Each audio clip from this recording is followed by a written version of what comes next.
being betrayed by someone, and so you fall into that underworld of doubt about everything. And it's a serious place to be in that underworld, because not only do you not know where you came from or who you are or where you're going, that's bad enough.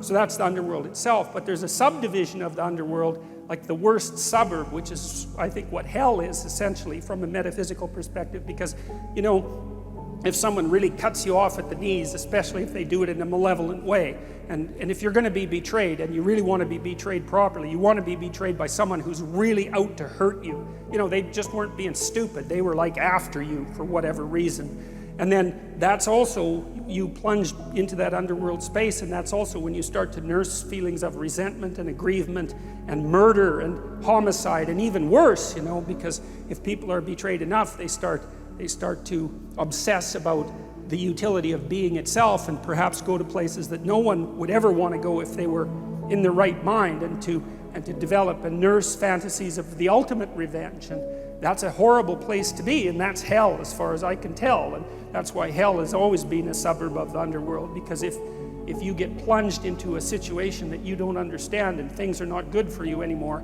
it's one step from being completely confused.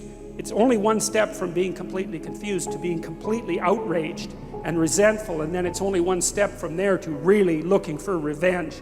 And that can take you places that, well, that merely to imagine properly can be traumatic. And I've seen that happen with people many times. And I think that anybody who uses their imagination on themselves can see how that happens, because I don't imagine there's a single person in the room that hasn't nursed fairly intense fantasies of revenge, at least at one point in their life. And usually, you know, for what appear to be good reasons. It's no picnic to get betrayed, that's for sure, and it can shake your faith in being, but if it shakes it so badly that you turn against being itself, that's certainly no solution, that's for sure. All it does is make everything that's bad even worse.